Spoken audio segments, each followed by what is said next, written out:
I'm Dalton Dale, a music enthusiast on a mission to learn about my favorite genre, heavy metal. Join me as I listen through and learn about the history of heavy metal music. We'll be talking about bands, albums, songs, and historical events that helped create the metal music genre as we know it today. This is the Hevolution Podcast.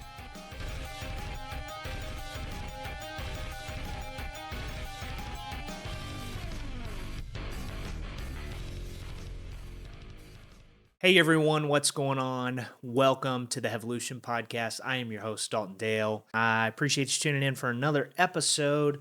This thing's almost 20 episodes long, which is kind of crazy to me. But here we are. Thank you for everyone who's listening and supporting. I appreciate it. Make sure to go check out the new merch store. I talked about it last week, rolled it out a couple weeks ago. Already had a few people buy some things. It's awesome. It's exciting.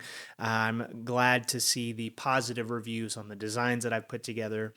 I tried to focus on stuff that just looked cool, not just stuff where I'm slapping my logo on anything you can get. So go check it out. You can find links to that on socials, on Facebook, and make sure to at least just pop over and take a look over there. I would love to get some feedback. We're going to jump right in today. This week, we are covering another power metal band, and this is one that I've heard a few times in mention, but it's not one that really is a standout. And as you dig in and you try to go find information about this band, there's not a lot out there. They're really a pretty underground metal band for the time, and so it was a little bit difficult to find some information, but I feel like I've got some good stuff for you this week, so we'll kick it off here. We're talking Jag Panzer, their debut album, Ample Destruction. It was released in 1984 on Azure Records, and it's since been re-released on a couple of different records, including Metalcore, who did a re-release of it, and then Metal Blade Records, who did a re-release of it, with some different features from some of their debut EP, Tyrant, as well as a few additional tracks here and there. So make sure to go give that a listen and tell me what you think. And I'm going to run you down and talk through my thoughts.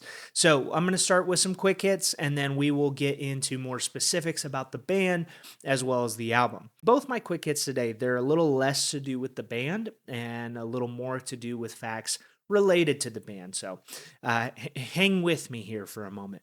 Quick hit number one. The band is named after a German World War II tank called, I'm probably going to butcher this. It's called the Jag Panzer. And they saw a poster that featured the Jag Panzer and decided to name the band from that. Jag Panzer translates literally to hunting tank. Its purpose was to take out other tanks in the battlefield during World War II, and it was nicknamed by the English as a tank destroyer. So I thought this was really fascinating. They saw the poster, they named their band. They originally started out with a different band name. We'll get into that later. But then saw this poster and decided to go with Jag Panzer. Now, eventually they dropped the D because they had a hard time actually pronouncing it in the correct way from the German word, and then just went with Jag Panzer. Found that kind of interesting.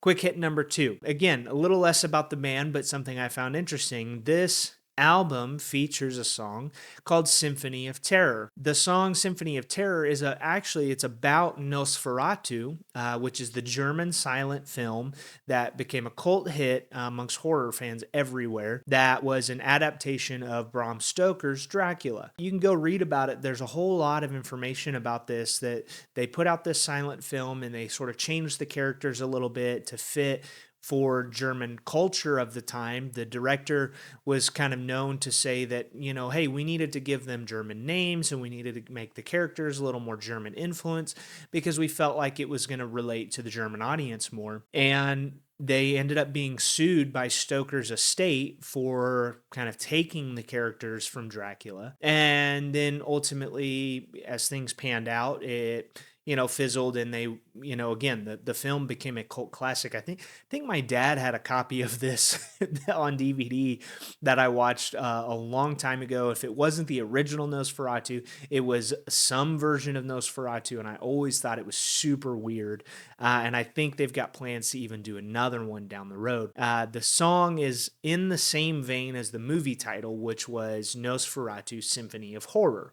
And so they kind of took both the elements of the movie as well as some of the information from the title of the movie to develop this song, Symphony of Terror. Yeah, it fits right in with power metal, right? They're focusing on the fantastical, the sort of mystical, and as well as other things musically, but lyrically, it was a lot of that, and we'll dig into some of that as we jump into the album. Those are my quick hits for today. Let's talk a little bit about the band. Jag Panzer was actually founded as the band Tyrant, and they changed their name due to a band in California already playing under that name. They were originally based in Colorado before relocating to California later, which was pretty standard, I think, for a lot of bands in that time. You'll read a lot of bands end up relocating either to the East Coast or the West Coast because that's just where a lot of record labels were founded. That's where a lot of the heavier,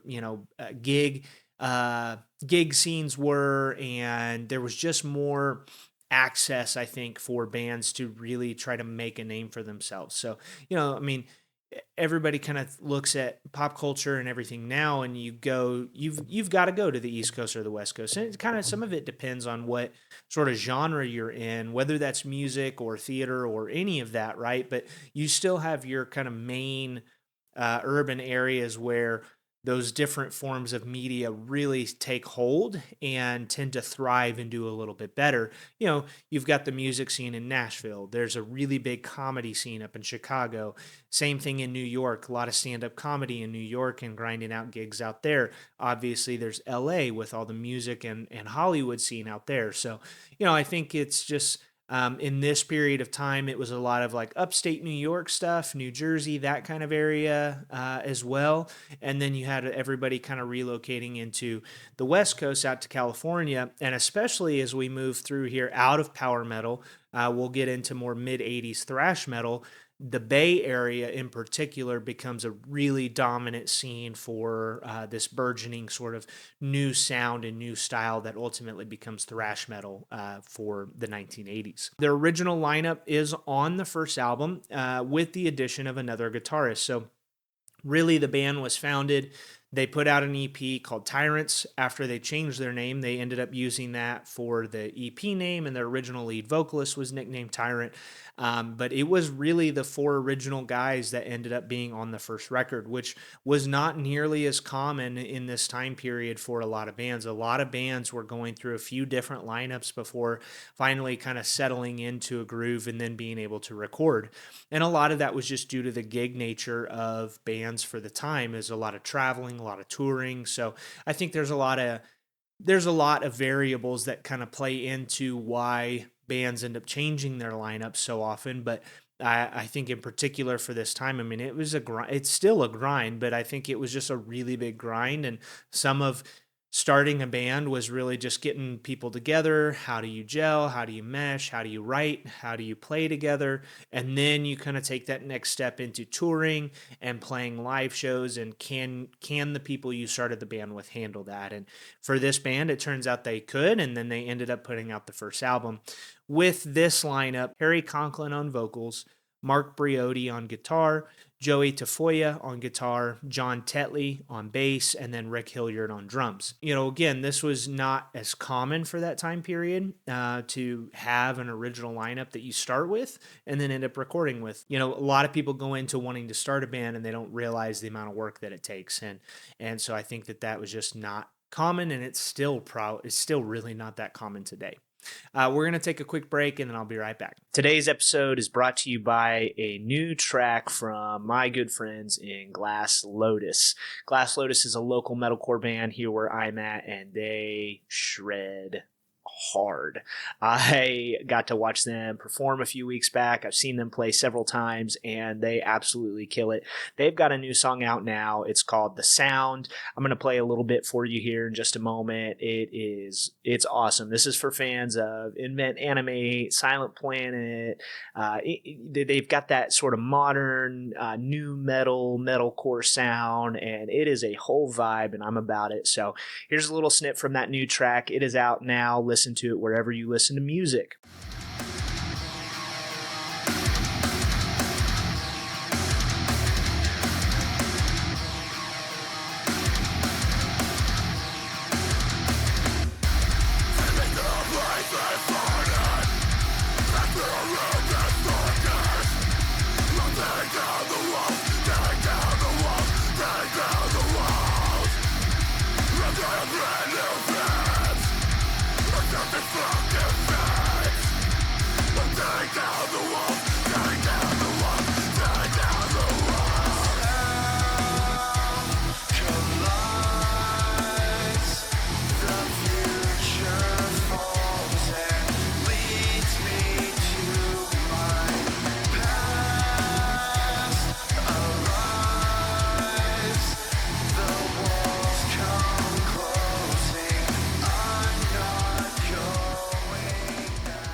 All right, let's jump into the album and we'll cover some more specifics on the album. So today's album, as I mentioned at the top of the show, we're talking Ample Destruction.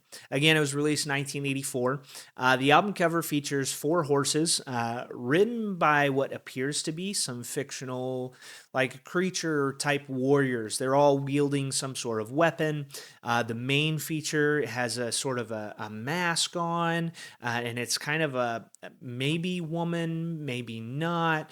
They're riding a unicorn. It's like a black unicorn, which I didn't notice. I thought they were all just horses. I didn't notice it was a unicorn till today, but there's very definite horn on the front of it. And so again, leaning into that fantastical, that mystical element, which was very prominent for this band. I think this is a theme that they leaned really heavily into, and a little more so than most. And you kind of see that and feel that as you go through the album. This is the band's debut album after their formation in 1981. And they actually go on to put out 12 albums in total and are still active today. I didn't go and look at what members are still active today. I know after Ample Destruction, they end up changing their lineup. Pretty much the guitarist that they got, he leaves and goes and plays for the band Riot for a while.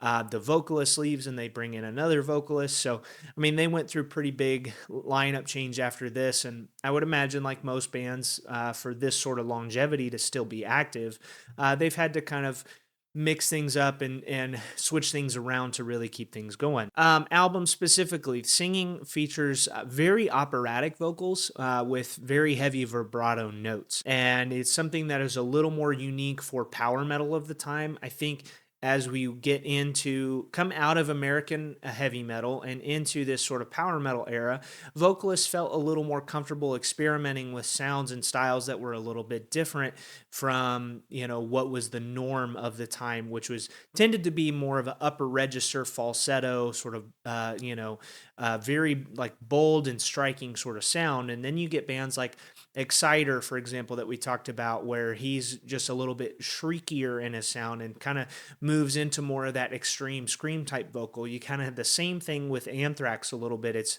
There's a little bit of shriekiness to it, and then you've got James Hetfield, who kind of adds a little bit more almost Lemmy, gruff, sort of deep, throaty sort of vocal.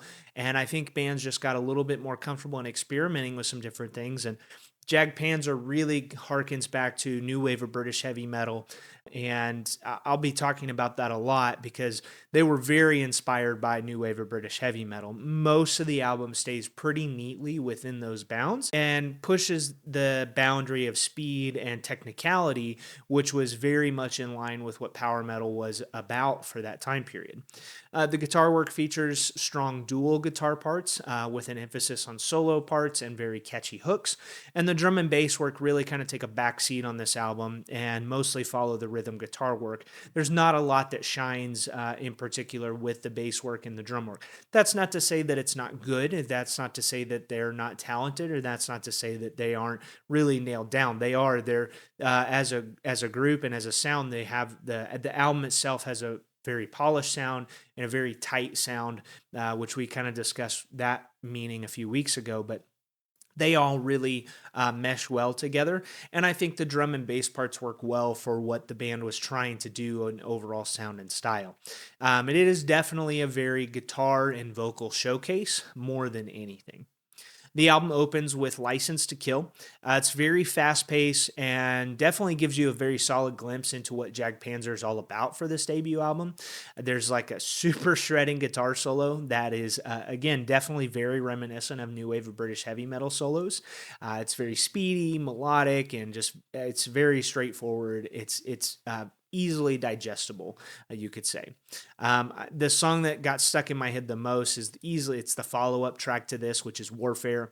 The opening guitar riff just has that kind of sound that sticks with you, and the chorus has this really chuggy, sort of bouncy sound that kind of pushes the boundaries a little bit, I think, into a heavier or darker style of guitar part than a little bit more what was common for the time. I feel like in this period, most most guitar parts kind of didn't get super dark. It's been a while, right, since you kind of hear some stuff that goes into that darker sound or tuned a little bit lower back into Black Sabbath kind of period. Most bands ended up going up into those major scales and major tuning and really brightened up a lot of the sound as you go through new wave of British heavy metal, and especially into American heavy metal. There was a much brighter, more polished sound in that period, and Jag Panzer really kind of takes things down a little bit, and it has this it creates a little bit of a heavier sound to me. Moving through the album, you get to Harder Than Steel. This is, again, a very new wave of British heavy metal inspired track. The song structure is really straightforward. It's a very basic 4/4 track, verse, chorus, bridge, out. But it features this pounding bass line that the bass doesn't change at all through the whole track, and it just kind of drives the whole thing forward. So, again, just back to drum and bass kind of taking a back seat. It's definitely there. It's definitely present. And I would say Harder Than Steel has the most bass heavy part in it, but overall it's still a very, backseat, and you hear it moving through the whole sort of song and just again continually kind of drive that vehicle forward. We're going to take another quick break, and I'll be back to finish out my thoughts on the rest of the album. Hey everyone, just wanted to take a quick moment and just remind you about the Hevolution podcast playlist that I've got on Spotify. I've mentioned this in a few episodes before, but I just want to give a fresh reminder for any new listeners out there. If you head over to Spotify, you can just search for my personal profile, Dalton A. Dale, and I've got a customized playlist called the Hevolution podcast playlist, and it is filled with everything that I listen to for this podcast. It goes all the way back to when I started this out as just a TikTok page and runs it all the way through to this week's episode. So be sure to go check that out. You can follow it there. Again, just find my personal profile, Dalton A. Dale, and find my playlist, the Hevolution Podcast playlist, and you can follow along. We will get you right back to the episode. All right, welcome back. Let's keep going here. We got the back half of the album to cover.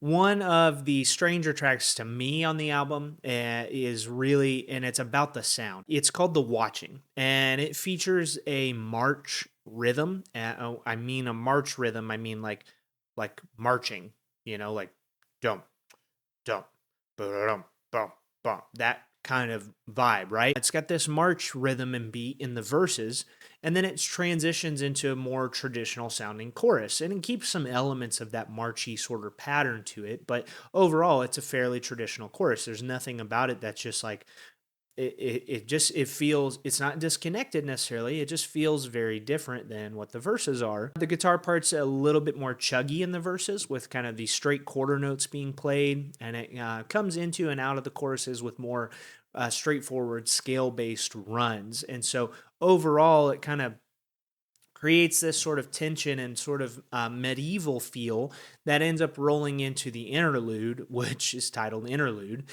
which very much harkens back to like the Dark Ages, the medieval times. It's the instrumentation on it's very unusual, and I thought was kind of an interesting choice for the album. Following that is the first song that I can recall. Uh, those of you who are maybe way more familiar with all these bands, you can tell me.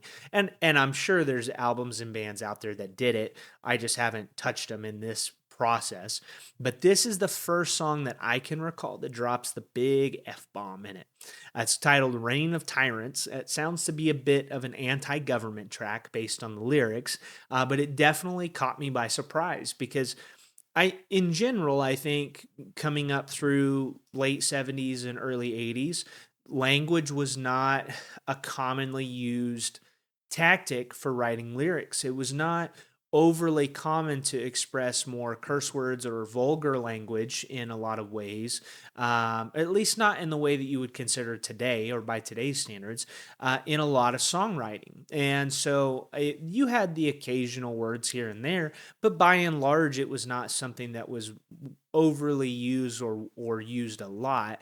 Some of that, I think, is in part to the PMRC and the rise of that through the early to mid 80s, and that committee kind of coming down on music, and especially with heavy metal music being at the forefront of that. And I think language was a big concern there, and so it really surprised me that Jag Panzer, they just they laid it all out there and they went for it.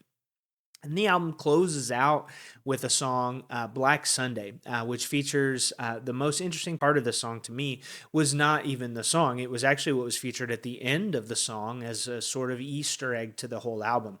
And this was from, I assume, what would have been one of the reissues or re releases that one of the other record labels did.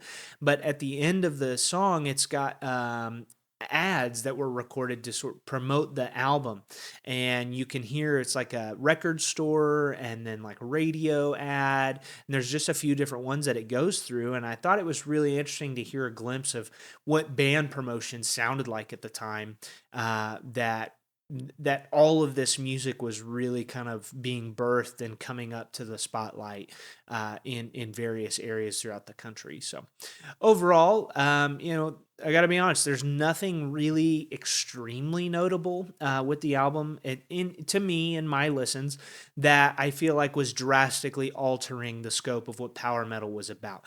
I feel like they stayed pretty safe in the boundaries, with the exception of a couple moments here or there. They had a pretty solid foundation or idea of what they wanted to do, and then stayed pretty neatly within that. I mean, over time, Jag Panzer stays pretty underground in popularity. Ample Destruction never charted. It really didn't sell a whole lot.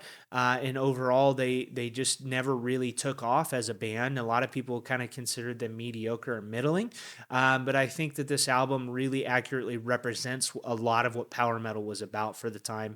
And to me, I think that's why this album ended up kind of coming into play here. They really are mostly known by longtime fans and just fans who are deeply familiar with the genre overall.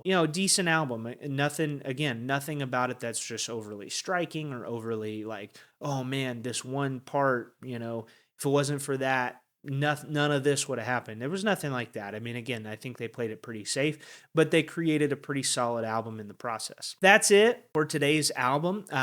We're going to be moving on from power metal here pretty soon. I'm going to maybe do one more album, and then move into the next sort of section or era for heavy metal. And there's a couple ways I can go, and so I'm going to feel that out and see what I feel like. I'm pretty excited for either because it's going to start to lean into a little bit more of what I'm interested in, or a little bit more of what I listen to more casually on a day-to-day basis, which is going to be thrash metal or black metal. And we're going to dive into one of those two. It'll be a surprise for you. I'll let you know when I figure it out.